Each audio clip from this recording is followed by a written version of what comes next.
उठाया जा रहा है और 1283 युवाओं को नौकरी मिलेगी। एक अड़े मार्ग संवाद में समारोह का कार्यक्रम रखा गया है।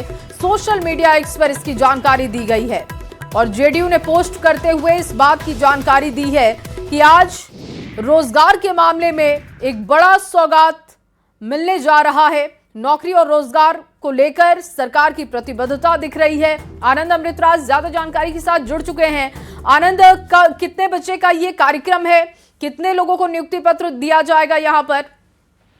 देखिए जय, बिहार विधानसभा चुनाव के पहले आयुष चिकित्सकों का एग्जाम हुआ था और चुनाव परिणाम के बाद ये पहला मौका है जब बिहार सरकार की तरफ से नियुक्ति पत्र देने का सिलसिला शुरू हुआ है। वो भी तब जब नीतीश सरकार ने दावा किया है कि आने वाले 5 सालों में 1 करोड़ नौकरी और रोजगार वो देंगे बिहार के युवाओं को। तो जाहिर तौर पे 1283 आयुष चिकित्सकों को आज नियुक्ति पत्र दिया जाएगा, जिसमें आयुर्वेदिक से जुड़े हुए चिकित्सक है, होम्योपैथिक है और यूनानी है।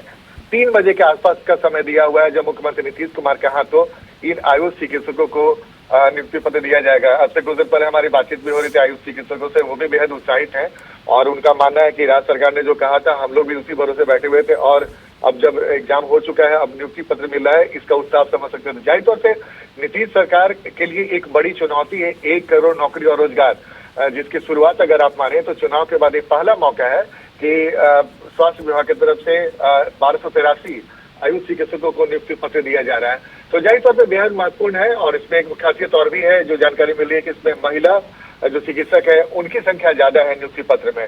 तो बिहार में महिलाओं ने भी इस बार विधानसभा चुनाव में जबरदस्त सफलता दिलाने में एनडीए को महत्वपूर्ण भूमिका अदा की थी और अब जो नियुक्ति पत्र है उसमें भी इसका असर देखने को मिल रहा है। तो जाहिर तौर पर 1283 आयुष चिकित्सकों को नियुक्ति पत्र दिया जाएगा और 3 बजे से ये संवाद में कार्यक्रम होगा जिसमें मुख्यमंत्री नीतीश कुमार सहित डिप्टी सीएम भी शामिल होंगे। जी बहुत शुक्रिया आनंद अमृतराज तमाम जानकारी के लिए। तो देखिए दोपहर 3 बजे का कार्यक्रम रखा गया है। 1283 आयुष चिकित्सकों को नियुक्ति पत्र देने का काम किया जाएगा। सीएम की तरफ से ये नियुक्ति पत्र दिया जाएगा।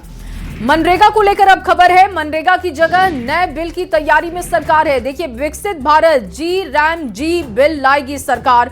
जल्द ही सदन में बिल पेश करेगी सरकार। ग्रामीण रोजगार गारंटी के लिए नया बिल होगा। ग्रामीण परिवारों को 125 दिन की रोजगार की गारंटी होगी। ये बड़ा फैसला सरकार की तरफ से किया गया और बीजेपी ने अपने सभी सांसदों को व्हिप जारी किया है। ये बड़ी जानकारी आपके सामने रख रहे हैं। लोकसभा राज्यसभा सांसदों को बीजेपी का व्हिप है। सांसदों को 15 से 19 दिसंबर तक सदन में रहने के निर्देश हैं, जिसके लिए व्हिप जारी किया गया। लोकसभा राज्यसभा के सांसदों के लिए व्हिप है। 15 से 19 दिसंबर तक सदन में मौजूद रहने के निर्देश हैं। बीजेपी की तरफ से अपने तमाम नेताओं के लिए यह व्हिप जारी किया गया है। लोकसभा राज्यसभा दोनों ही जगहों पर 15 से 19 दिसंबर तक सदन में मौजूद रहने के निर्देश है। और आगे बढ़ते हुए एक और बड़ी खबर आपके सामने रखे। प्रधानमंत्री मोदी के अपमान पर संसद में हंगामे की तस्वीर दिखी। पीएम मोदी को अपशब्द कहने पर संसद में हंगामा हो गया। लोकसभा और राज्यसभा में जोरदार हंगामा देखने को मिला। दरअसल केंद्रीय मंत्री किरण रिजिजू का कांग्रेस पर हमला देखने को मिला। कांग्रेस की रैली में प्रधानमंत्री का अपमान का मामला है और इसी मुद्दे को उठाया गया। नेता प्रतिपक्ष देश से माफी मांगे, ये मांग की गई। राज्यसभा में नड्डा ने भी इसको लेकर सवाल उठाए। कांग्रेस की रैली में प्रधानमंत्री पर गलत टिप्पणी हुई। नड्डा ने कहा कि राहुल गांधी, सोनिया गांधी देश से माफी मांगे। और देखिए कल भारत लाए जाएंगे लूथरा ब्रदर्स, ये जानकारी सामने आ रही है। थाईलैंड से दिल्ली लाए जाएंगे लूथरा ब्रदर्स। कल ही दोनों को दिल्ली कोर्ट में पेश किया जाएगा और दिल्ली एयरपोर्ट से गोवा पुलिस कस्टडी में लेगी। ट्रांजिट रिमांड के बाद दोनों को गोवा लेकर पहुंचा जाएगा। और अब बांका से खबर, जहां जेडीयू सांसद गिरधारी यादव ने जमुई में अतिक्रमण हटाओ अभियान पर सवाल उठा दिए। उन्होंने कहा कि पहले बड़े बड़े लोगों को अतिक्रमण के खिलाफ कार्रवाई का सपोर्ट करना चाहिए, बाद में गरीबों पर ऐसी कार्रवाई होनी चाहिए। ऐसी कार्रवाई से जनता में गलत संदेश जा रहा है। सांसद ने कहा कि नीतीश कुमार जिसके साथ रहते हैं बहुमत उसी के साथ होता है। ये बातें उन्होंने चकाई सर्किट हाउस में समर्थकों से मुलाकात के दौरान कही। देखिए बहुमत क्या होता है सोच समझिए। तो बहुमत ये कि नीतीश कुमार जिसके साथ रहेगा बहुमत उसी को होगा। यदि भाजपा में शक्ति रहता कि हम 243 सीट लड़ सकते हैं तो क्या किसी को रखता है? मध्य प्रदेश में किसी को रखा, क्या कहते हैं गुजरात में किसी को रखता है? सिर्फ भाजपा को अकेले उसी स्थिति में नहीं है वो कि 243 सीट लड़ सकता है, इसीलिए नीतीश जी को रखता है। नीतीश जी जब 15 में लालू जी के साथ है तो बहुमत लालू जी के साथ है। और अगली खबर बोध गया से, जहां 15 से 21 दिसंबर तक कांगू मोन लाम चेन्मो का भव्य आयोजन हो रहा है। महाबोधि मंदिर परिसर में बोधि वृक्ष के नीचे विश्व शांति मानव कल्याण के लिए विशेष प्रार्थना की गई। तिब्बती बौद्ध गुरु 17वें ग्याल्वा करमापा त्रिनले थापे दोरजे ने प्रार्थनाओं का नेतृत्व किया। देश विदेश से आए भिक्षुओं और श्रद्धालुओं की सहभागिता से पूरा परिसर आध्यात्मिक वातावरण से सराबोर दिखा। और देखिए 22 अप्रैल 2025 को पहलगाम में हुए आतंकी हमले की जांच पूरी हो चुकी है। 232 दिनों की जांच के बाद एनआईए आज इस मामले में चार्जशीट फाइल करने वाली है। चार्जशीट जम्मू की विशेष एनआईए कोर्ट में दायर होगी। माना जा रहा है कि चार्जशीट से आतंकियों की पूरी प्लानिंग, साजिश और उनके पाकिस्तान कनेक्शन को लेकर कई बड़े खुलासे हो सकते हैं। दोपहर 2 बजे जम्मू कोर्ट में जब चार्जशीट दाखिल की जा रही है तब एनआईए के एसएसपी रैंक के अधिकारी मौजूद भी हैं। 22 अप्रैल 2025 को पहलगाम के बैसरन घाटी में आतंकियों ने हमला किया। वहां घूमने आए सैलानियों को धर्म पूछकर मारा गया। हमले में 25 पर्यटकों की जान गई थी, एक पोनी चालक की भी मौत हो गई थी। और एनआईए ने इस मामले में 1000 से ज्यादा लोगों से पूछताछ की। 2 महीने के बाद 22 जून को परवेज अहमद जोथर और बशीर अहमद जोथर नाम के 2 आरोपियों को गिरफ्तार किया गया, जिन्होंने आतंकियों को पहलगाम हिल पार्क इलाके के ढोक में रहने की जगह दी और हमले से पहले हर तरह की मदद भी मुहैया करवाई। और ये देखिए, हम आपको एनआईए कोर्ट की सीधी तस्वीरें भी दिखा रहे हैं। उससे पहले कि ये जो तस्वीर आप देख रहे हैं, राष्ट्रीय जांच एजेंसी चार्जशीट फाइल करने वाली है। जम्मू कश्मीर की ये तस्वीरें अब हम आपके सामने रख रहे हैं, जहां ठंड का प्रकोप लगातार बढ़ता हुआ दिख रहा है। सुबह की शुरुआत आज घने कोहरे से हुई है। आज कई इलाकों में न्यूनतम तापमान 0 के आसपास रिकॉर्ड हुआ। और अवंतीपोरा की बात की जाए, यहां पर माइनस में टेम्परेचर रिकॉर्ड किया गया है। इसके अलावा आपको बता दें, श्रीनगर शहर में न्यूनतम तापमान 1.9 डिग्री है, जबकि श्रीनगर एयरपोर्ट पर 1.4 डिग्री सेल्सियस रिकॉर्ड हुआ है। कड़ाके की ठंड ने मुसीबत बढ़ा दी है। मौसम विभाग के अनुसार आने वाले दिनों में ठंड और कोहरा दोनों बढ़ने की संभावना है। ऊपरी इलाकों में हल्की बर्फबारी का भी अनुमान है, जिससे कि जनजीवन प्रभावित हो सकता है। यहाँ पे मौसम काफी अच्छा है और यहाँ देख के बहुत खुशी मिली और मौसम बहुत ठंडा है। उम्मीद से ज्यादा ठंड है यहाँ पे। और स्नोफॉल के लिए आए थे, लेकिन अभी स्नोफॉल हुआ नहीं। बता रहे हैं कि 18 या 20 तारीख से स्टार्ट होगा। तो वैसे तो हम आज निकल रहे हैं यहाँ से और स्नोफॉल मिली नहीं।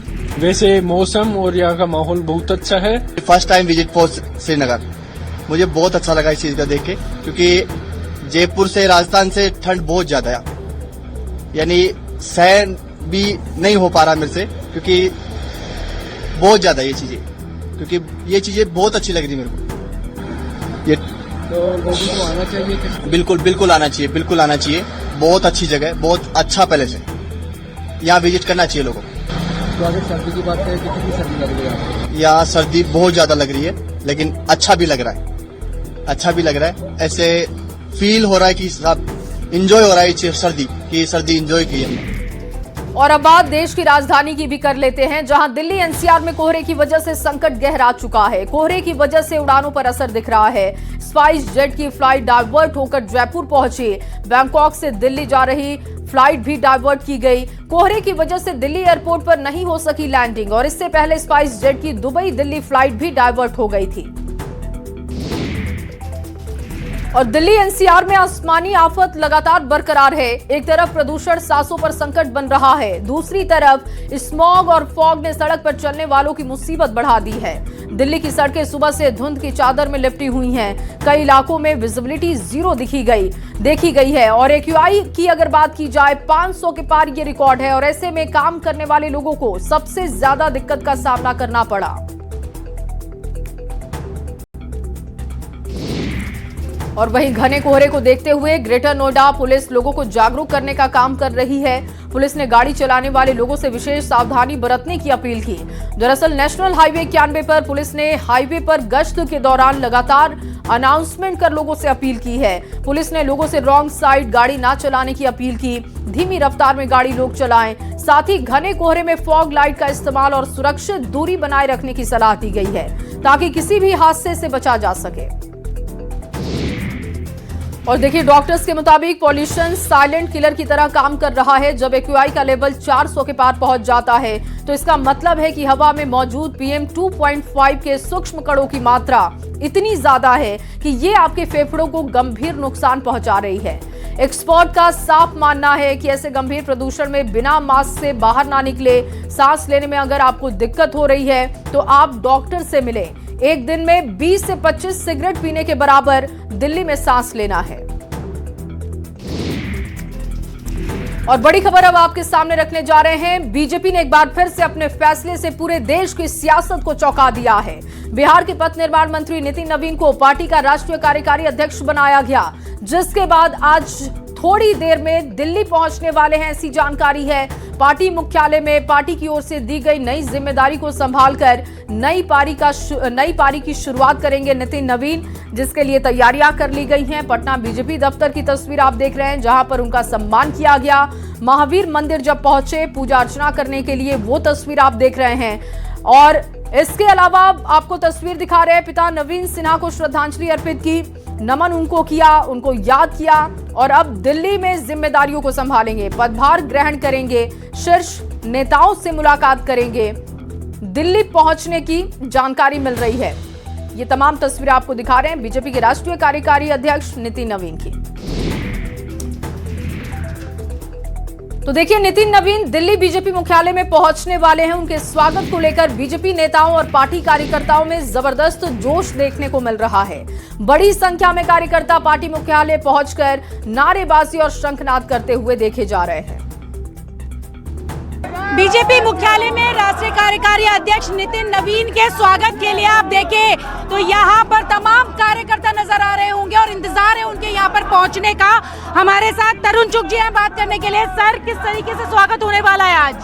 भारतीय जनता पार्टी के पार्लियामेंट्री बोर्ड ने नितिन नवीन जी, जो एक बहुत अथक कार्यकर्ता हैं, परिश्रमी कार्यकर्ता हैं, एक पिछले 20 साल का प्रशासनिक व संगठनात्मक तजुर्बा है, उन्हें कार्यकारी अध्यक्ष बनाया है। सभी कार्यकर्ता आंखें बिछाकर पूरी इच्छा के साथ, जोश के साथ उनके स्वागत के लिए खड़े हैं। दिल्ली बीजेपी के अध्यक्ष वीरेंद्र सचदेवा भी हमारे साथ हैं।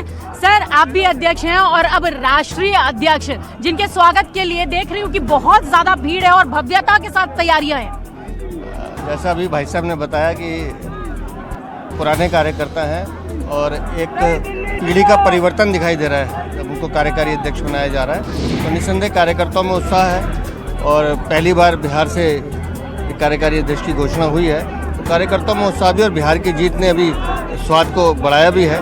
तो मुझे लगता है कि अच्छा वेलकम यहाँ होगा।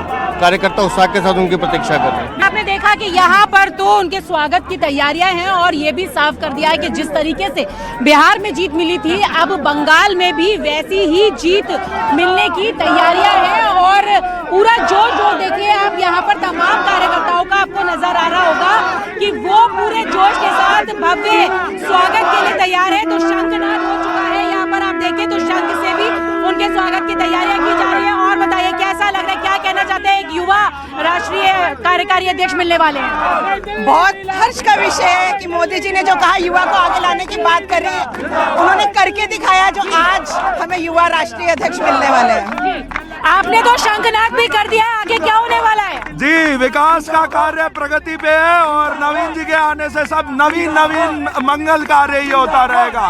भारत आपने शंख बजाया, वापस बजा के एक बार बता दीजिए। तो यहाँ देखिए कि मंगलकारी सब कुछ होने वाला है और शंखनाद जो है वो हो चुका है। स्वागत के लिए यहाँ पर शंख ध्वनि से अभिनंदन की तैयारियां बीजेपी मुख्यालय में देखने के लिए मिल रही है। और जोश देखिए आप, देखिए तो यहाँ पर जो कार्यकर्ता है उनका अलग ही जोश दिखाई दे रहा है।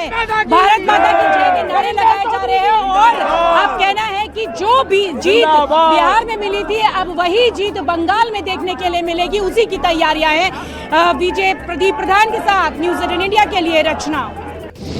और देखिए, राष्ट्रीय कार्यकारी अध्यक्ष नियुक्त होने के बाद नितिन नवीन पहली बार दिल्ली पहुंच रहे हैं। दिल्ली में बीजेपी मुख्यालय में तैयारियां जोर शोर पर हैं। अभी से कार्यकर्ताओं का दिल्ली बीजेपी मुख्यालय में जोरदार तैयारी की गई है। भोजन में बिहार के डिश की व्यवस्था है। इसके अलावा बताया जा रहा है कि पूरी सब्जी, मखाने की खीर से लेकर दही, चूरा और तिलकुट का इंतजाम है। आपको बता दें कि राष्ट्रीय कार्यकारी अध्यक्ष नियुक्त होने के बाद नितिन नवीन पहली बार दिल्ली पहुंचेंगे, जिसको लेकर तैयारियां अपने चरम पर है।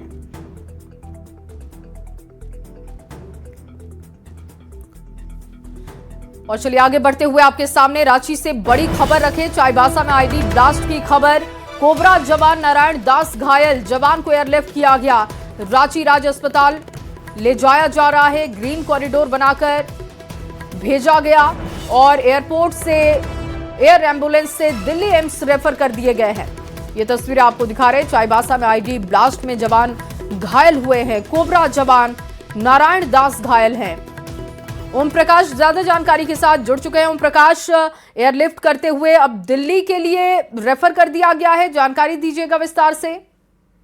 बिल्कुल, रविवार को 2 आईडी ब्लास्ट की घटना जो है चाईबासा के सारंडा के जंगलों में हुई थी और इसके बाद जो घायल जवान थे उसमें कि नारायण दास भी शामिल थे, जो कि गंभीर रूप से घायल थे। उन्हें रांची एयरलिफ्ट कर लाया गया था, जिसके बाद उनकी इलाज के बावजूद भी उनकी स्थिति में सुधार नहीं हो रहा था, जिस कारण उन्हें दिल्ली एम्स जो है वो रेफर किया गया। जिसके बाद डॉक्टरों की सलाह पर उन्हें आज जो है वो दिल्ली भेजा गया है। फिलहाल जो है एयर एम्बुलेंस के माध्यम से उन्हें दिल्ली भेजा जा रहा है। इसके लिए राज्य अस्पताल से एयरपोर्ट तक ग्रीन कॉरिडोर बनाया गया और फिर वहां से एयरलिफ्ट कर जवान को जो है वो अब दिल्ली ले जाया जा रहा है। तो कहा जा सकता है कि जवान के बेहतर इलाज के लिए नारायण दास, जो कि कोबरा 209 बटालियन के हैं, उन्हें इस वक्त दिल्ली ले जाया जा रहा है। वहीं दूसरे जवान को भी आज ही एयरलिफ्ट एयर एम्बुलेंस के माध्यम से उन्हें भी शाम तक उम्मीद की जा रही है कि उन्हें भी दिल्ली एम्स पे रेफर किया जाएगा। जी, बहुत शुक्रिया आपका तमाम जानकारी के लिए।